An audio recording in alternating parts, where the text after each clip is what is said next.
Добар ден, вие сте на вистинската фреквенција, а јас сум Јадранка Костова и овој петок ваш водител низ отвореното студио на Еден телевизија.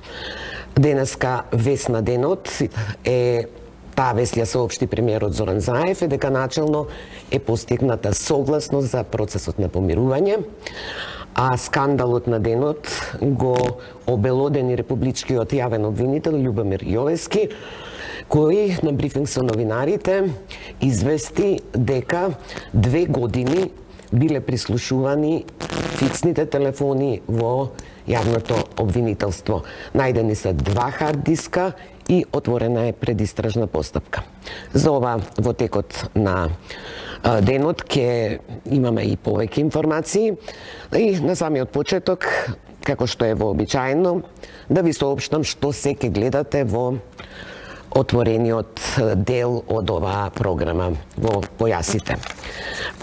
Мој гостин во овој прв дел е колегата Менде Младеновски, кој е директор и собственик на Битолски весник, локален и регионален весник, кој за неколку месеци ќе прослави 55 години од постоењето. Потоа имаме во вториот дел на кај 15 часот и 25 минути со адвокатот Насер Рауфи, кој е адвокат на обвинети во случаите Монструм, Диво населје, Шпиун и Саздо. Ќе разговараме колку правдата пристигна во Македонија. Некаде во 16 часот и 15 минути гостин ќе ми биде фоторепортерот на Фокус Томислав Ѓоргиев, кој има добиено низа и меѓународни награди на Обединетите нации, на Европската комисија. Ќе разговараме за некои интересни аспекти од фоторепортерската дејност. Во 17 часот мој гостин е професорот и експерт за јавна администрација Борче Давидковски. Има ли шанси департизацијата на управата, особено што политичките партии во Македонија функционираат како агенции за вработување на своето членство. Тогаш со линк ќе се вклучиме и пред промоцијата на најновата книга на Стојан Андов, која се однесува, сега го обработува периодот пред и по атентатот. И последниот дел во 21 часот ќе имам дебата со колешките Ана Петрушевска, Сашка Цветковска, Билјана Петковска и Ирена Мулачка. Повод за оваа дебата е што сите овие и многу други наши колеги истражуваа многу корупцијски скандали на претходната влада, но тогашните јавни обвинители молча. И така некако се роди специјалното јавно обвинителство. Прашањето на кое ќе се обидеме да одговориме е каква е одговорноста на поранешните обвинители Шврговски и Зврлевски, што криминалот доби такви мегадимензии. Ете тоа е тоа. Сега разговараме во студиото. До мене е, прво да му посакам добре дојде на колегата Младеновски. Добар ден, и ја користам приликата, бидејќи прв пат сум во вашето студио, да ви посакам успешна работа и еден ден да славите 55 години. Благодарам. Колешката Весна Велковска, таа си во овие денови е во собранието, го следи процесот на помирување. Весна, денеска чувме една Весна денот, јас ја нареков. Денеска е вториот состанок на ова тело, интерпарламентарно тело за помирување, составено од 25 членови. Во него знаеме, не се вклучени ВМРО ДПМНЕ без алијансата, но затоа пак денеска премиерот Зоран Заев излезе со информација дека е договорено да тече овој процес на помирување на кој ќе работат правни тимови. Така, Весна, ќе те прекинам за момент, бидејќи колегата Игор Стефановски е на линк пред судот, ќе сврзне, многу е ладно, ние ќе продолжиме. Игор, дали... Да, еве, Игор, го гледаме. Што се случува денеска во кривичниот суд? Игор? Благодарам Јадранка, во овој моменти е дадена пауза до 15 часот и 30 минути, бидејќи паралелно во апелацијскиот суд ќе има и сега јавни седници односно обвинетите Александар Василевски, Нинџа, Никола Митревски, Кољо и Горанче Ангеловски, со кои бараат да излезат од притворот во Скопскиот истражен затвор. А внатре во кривичниот суд презентација на доказни материјали од обвинетиот Абдулфета Алими. Во кривичен се презентираше видео снимка од внатре во собранието од пред прес-центарот внатре во законодавниот дом, на која според одбраната се гледа како Абдулфета Алими дава помош, исто како и преостанатите собраниски обезбедувачи токму на денот 27 април, а до предмалку сведочеше и Светлана Наумовска, која што работи во собранието. Можам да напоменам дека интересно беше следењето на незиното сведоштво, особено во моментот кога имаше незини аргументи и факти со која бранеше обвинетата Елена Доцевска-Божиновска, а обвинителката Вилма Русковска со контрапрашања на ставовите во однос на Светлана Наумовска во однос на професионалноста на Елена Доцевска-Божиновска, а зборуваше и за моментот на незината идеологија и незинот всушност репутет во внатре во собранието во однос на колегијалноста, а Русковска со контрапрашања во однос на обвинетата Елена Доцевска-Божиновска, дали сведокот денеска знаел дали Елена Доцевска-Божиновска повикувала толпа на масовност и преостанати друг вид на прашања, но и со висок тон, за што предизвика судиката Добрила Кацарска да ја возврати со одговор, цитирам: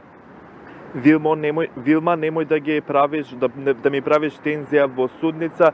Вие обвинителите треба да бидете 3 пати повнимателни од обвинетите, а секако и од самата одбрана, бидејќи се работи за да се утврди фактичката состојба за предметот 27 април, не е во интерес ниту на обвинителството, ниту за судот, целиот процес, туку се работи за обвинетите. Ваков одговор доби Вилма Русковска, обвинителската, која што го застапува овој предмет 27 април од судечкиот судија Добрила Кацарска. По овој сведок ќе има уште тројца предложени од обвинетиот Абдулфета Алими, а паралелно во овие моменти, во секој момент треба да почнат и трите јавни седници во Скопска апелација по однос на барањето на укинувањето на притворот на Василевски, Нинџа, Митревски, Кољо и на Ангеловски, кои што се тројца од 33-та всушност обвинети за терористичко загрозување на уставниот поредок и безбедност. Јадранка. Но благодарам за сега, Весна. Застанавме со отприлика застанавме кај премиерот Зоран Заев, кој во својата изјава рече дека на овој состанок ги дал своите насоки, односно идеја како што треба да произлезе од ова тело, но тоа да не биде против правосудниот систем. Значи, отприлика тој ја даде контурата на законот, рече дека треба да се направи дистинкција меѓу тие да останат на надвор од овој закон организаторите и извршителите. Така не имаме изјава од премиерот Заев, да ја чуеме.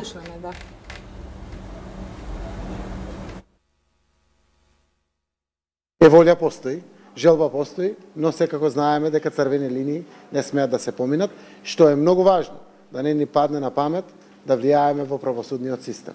Затоа што знаете дека реформите во правосудството и независноста на правосудството се императив, многу важни и заради интеграцијските процеси према НАТО и Европската унија. Треба да се разграничи што е тоа насилство и физичко насилство, организација и осмислување. И што е тоа некој да учествува во толпата, да биде заведен, да биде понесен или слично.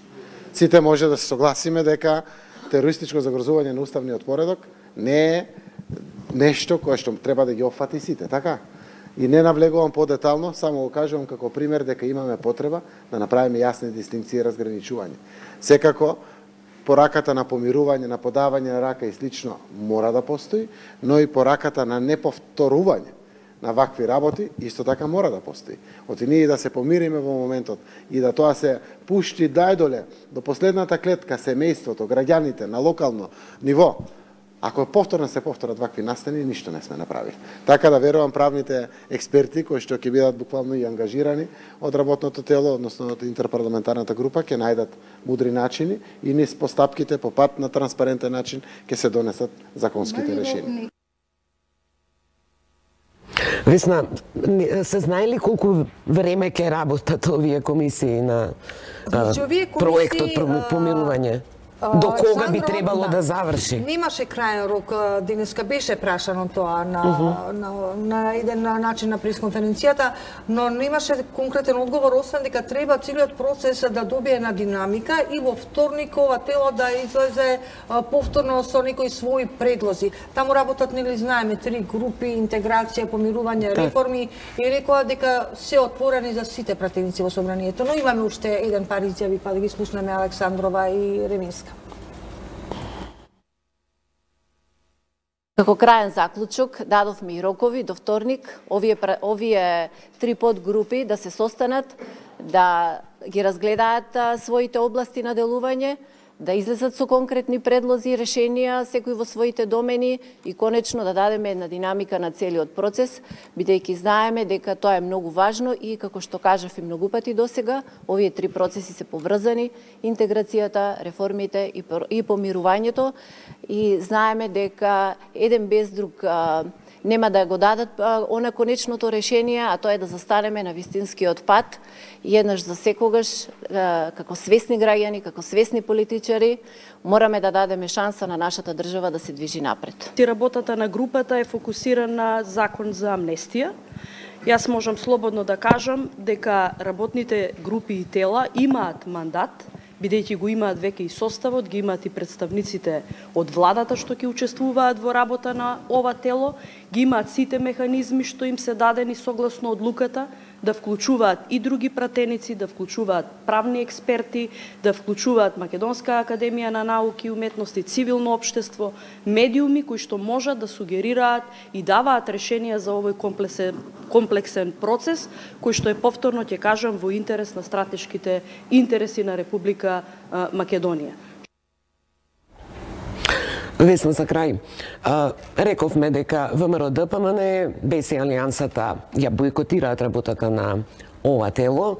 Какви се шансите во текот на овој процес, да речем, да се приклучат на ова интерпарламентарна група за помирување? На крајот на состанокот, откако се заврши, го сретнавме координаторот на ВМРО-ДПМН Никола Мицевски во собранието и токму ова го прашавме, какви се шансите да учествуваат понатаму во работата на ова тело. Тој рече дека остануваат на стариот став, дека нема да учествуваат, но доколку телото донесе заклучок да бидат опфатени сите учесници во инцидентите од 27 април, дека тие ќе го поддржат. За сега остануваат на свој став. Благодарам, Весна. Младеновски, како ви делува ова со помирувањево? Па видете, јас Пишува ли битолски весник на оваа тема? Јас на таа тема пишувам. Ова е денешниот, така. Вчерашниот. Вчерашниот. Во последно време, како работите, јас да ги гледам во филмов на Изи превртено, како така ми изгледат работите кај нас. Христијански е да се простува, но кај нас многу често се простува. Мислам дека го разбирам. Особено на функционери им се простува. Јас сум за други правила во играта, особено во политиката. Ако ова простување и ова помирување е водено од желбите за пазарење, за тоа кој треба да оди затвор, кој не треба да оди затвор, дали треба да оди затвор, мислам дека нема да се постигне целта, а дека на македонскиот народ му треба помирување, ама помирување е не за секогаш. И во таа смисла сакам да нагласам дека треба да разберат и тие кои што го караат народот, а народот најчесто го караат политичарите со своите пламени изјави, особено за кампањите. И сега не знам, не сум сигурен како ќе оди ова помирување или помилување.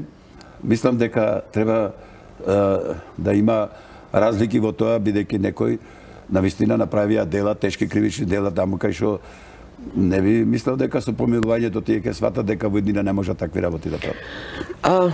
Да минеме на феноменот или формулата како еден локален и регионален весник, битолски весник, успеа да обстане, бидејќи пропадна едно чудо печатени медиуми во Македонија, особено локалните весници. Локалните пропаднаа сите скоро. Јас можам да кажам, кој што сум 40 години новинар, а во новинарството 48, од 71 година, рецептот е еден, да се сака новинарството, да се сака вестник. Јас во овој вестник ја поминав целата младост и ние покажавме и докажавме дека со работа, со ентузијазам, со труд, со многу размислувања, со предвидување процесите кои што ќе се одвиваат во државата и на подолг и на пократок период, ние го обстоивме овој вестник, кој што е вестник на граѓаните на Битола. Која е финансиската формула, бидејќи последнава деценија светски тренд е да опаѓа продажбата на печатени медиуми, тоа е резултат на порастот на електронските медиуми. Еве, вчера владата соопшти дека на некој начин ќе ги помогне печатените медиуми, меѓу кои е Битолски вестник. Како до овој момент, како изминативе години финансиски преживеа Битолски вестник, бидејќи Македонија и вака е мал пазар, па особено кога е локален вестник, тоа е уште по страшно да кажам. Јас ќе ви кажам, јас сум 27 години прв човек на Битолски вестник, значи директор со најдолг стаж во Битола од сите директори кои што се, реков 40 години. Рецептот е тој, да граѓаните да сватат дека е ова нивни вестник. Битолски вестник е колективна меморија на градот Битола. Од 1964 година ние имаме сите укоричени вестници, се она што се случувало за Битола. Хроничар на Битола. Ама живеете од продажба или има друга финта да кажам? Сега ќе ви кажам. Ако има најкратко што може. 1990 година, кога се раствори Социјалистичкиот сојуз, и ние бевме пуштени на пазарот, бидејќи до тогаш бевме комплетно финансирани. Бевме 20 души вработени, се ни плаќаше градот, односно Социјалистичкиот сојуз. Тогаш кога Социјалистичкиот сојуз се подели на Социјалистичка партија и се растури тој систем, комунизмо, ние бевме пуштени на пазарот и јас тогаш конкурирав за директор. Јас бев прв директор во Битолски вестник, кој што исклучиво инсистираше да бидам избран на програма и на тајно гласање на вработените. Мене мандат ми дада вработените. Не ми даде Социјалистички сојуз. Ние, тој рецепт, кога тогаш го примери, веднаш јас вестникот го донесов да се печати во Нова Македонија во Скопје. Битолски вестник, откако сум јас начело, нема ни еден број испечатено во најдобрата печатница во Македонија, Киро Дандаро. Бидејќи цените, кога не плаќавме, беа огромни меѓу табачното печатење и на ротација. И вестникот го пласиравме, нема институција која што не добива вестник, нема фирма кои што не добиваат, некои по 50 примероци, некои по 100 примероци. Имаме фирми, компании во Битола кои што добиваат по 300, по 500 примероци. Тиражот нас ни е продаен во претплата. Ова ме интересира. Каков е уредувачкиот курс кон локалната власт во Битола и кон централната власт? Па добро, имате ли тужби? Имавте ли тужби за клевета, за навреда?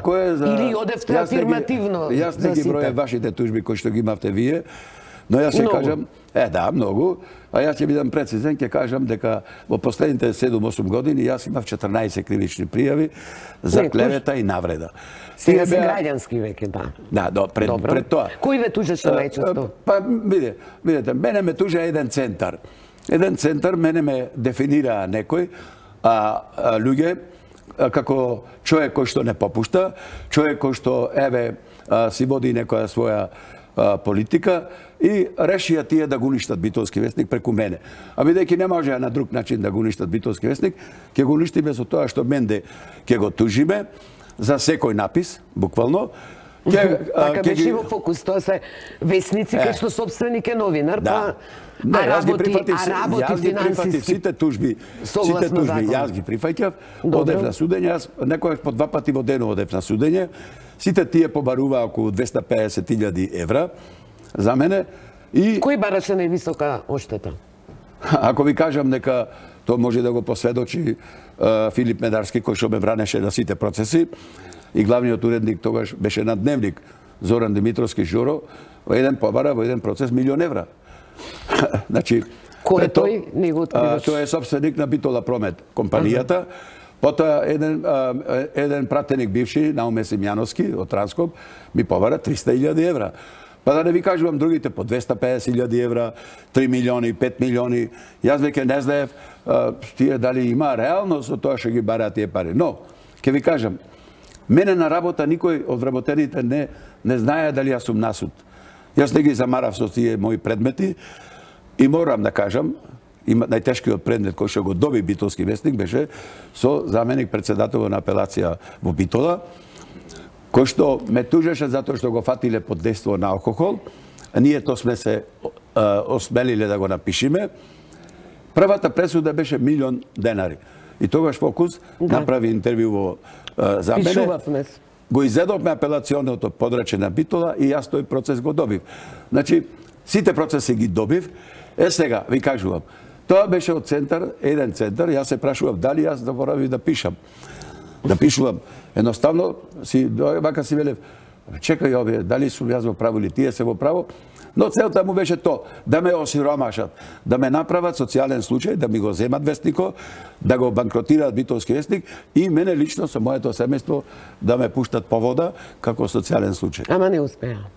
Да, за жал, тој центар, јас би го рекол Дувло, беше на еден локален медиум, моќен медиум, тој сега пропадна, тој оди во стечај, Битолски вестник обстана. Како вели народот, кој на друг му купа јама, сам во неја паѓам. Јас ќе ви кажам, Битолски вестник имаше 90 спонзори. Значи, ние во минатото имавме 90 договори, годишни договори. Тие сите од тие 90, 80 веќе ги нема. На пазарот. Пропадна ја. Сега и пак има во Битола некои турбуленци со ова империо како е аферата, но Битолски вестник секогаш ги предвидуваше настаните и се прилагодуваше кон условите и секогаш девизата ни беше вестник на граѓаните на Битола. Овој вестник не обстоја затоа што Менде Младеновски се вложил. Обстоја затоа што битолчани го сакат. Кој ви односот кон локалната власт во Битола? Претходно е од ВМРО, ДПМН, сега е од према сите власти. Нас може да не третираат и вака и така. Ние сме исти кон сите власти. Ние ги регистрираме настаните, своите политички ставови, јас ги истакнувам во колумната. Добро, вие имате во уводник. Се трудиме да бидиме коректни, да бидиме објективни. Некогаш не, морам да признам, ние не одиме сега во некои пресметки со локалната власт. Мислам дека, али локалната власт не бара од нас многу.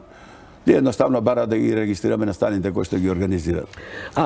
Битолски вестник секоја година организира некаква фешта, да ја наречам прослава, кај што прогласувате, нели, најуспешни лица во разни области. Минатата 2017 година меѓу тие лица се најде и Сергеј Самсоненко. Да, како почесен. Но ќе ви кажам една друга работа. Покрај тоа што Битолски вестник главната дејност е да го вади вестнико и да објавува за тоа што се случува во градот, Битолски вестник во мојот период организирав бројни манифестации. Од наградни игри, потоа избор на убавици, зимски, летни убавици. Но сега Битолски вестник е препознат и по манифестацијата избираме најуспешни битолчани, која што во наредната година ќе организираме по 20 пат. Значи 20 години таа Кој одлучува кој е најуспешен? Имате па главно читателите. Читателите гласат на купони, но сега ќе ви објаснеме на работа. Таа гламурозна манифестација која што обстаја ги прележа сите детски болести и во таа манифестација ни се смеша, паралелна манифестација ни направија, ние најуспешни, тие најпопуларни, со намера да ја уништат и таа манифестација од 2006 година, но не успеа. Јас ќе ви кажам, на таа манифестација, без разлика што имаше паралелна манифестација, само на 7 дена пред нас, присуствуваат најмалце 800 до 900 гости со свечена вечера и тогаш преку директен телевизиски пренос се промовираат успешните битолчани кои што во разни области. Само битолчани? Само битолчани. Добро. Сега имате гости на вечерата од други градови? Имаме. Јас морам да кажам дека на ова година дојсовме специјален гостин од Америка. Тој е Исмаил Лумановски Бајко, кој што е еден од најдобрите светски кларинетисти, кој што дојде во Битола специјално да ја прими наградата.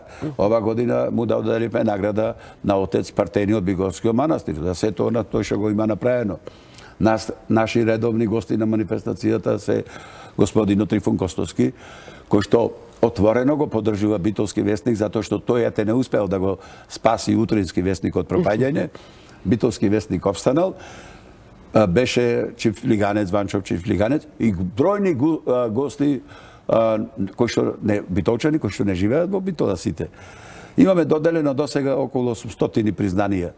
И сите, на моја голема радост, признанијата ги држат на највидно место во своите бизнис или дома. Така, кога напролет прославувате 55 години? 29 април, 64-та излезе првиот број. Така. На 29 април ќе прославиме и планираме една голема прослава, свечена академија со доделување на златни плакети на тие кои што ни помагаат во сите изминати години и да одбележиме еден јубилеј кој што нема во Македонија. Вие спомнавте локалните медиуми, сите прекинаа, но јас можам да ви дам списокот на сите медиуми кои што прекинаа и национални, од Дело, од Национал, од Зум, од Старт. Јас ви благодарам што бевте гостин да повели. Бидејќи слушам некои разни реакции околу субвенционирањето на печатените медиуми, јас ќе ви кажам, без разлика на ова се што се случува со новата технологија, печатените медиуми ќе пропаднат тогаш кога ќе почини, односно кога ќе умри последниот читател. Но ова што владата го усвои, мислам дека нема да ги спаси печатените медиуми, но во голема мерка ќе му поможи за цел онај период во изминатите години кои што го поминаа во тешки услови. Сега доаѓаат млади генерации кои веќе се навикнати електронски да ги следат вестите. Инаку да, постојат читатели кои си се навикнати на хартија. Јас ви посакувам да славите и 100 години од Битолски вестник. Сега е време за вестите на 1 ТВ. Тука е колегата Александар веќе на своето место. Александар, со што стартуваме? Токму така, Јадранка, време е да го започнеме најновото информативно издание. Се разбира, вестите ги започнуваме со информацијата, односно со изјавата на председателот премиерот Зоран Заев, кој истакна дека постигната е согласност за процесот на помирување. За сите информации почнуваме во вестите, останете со нас веднаш по најавната шпица.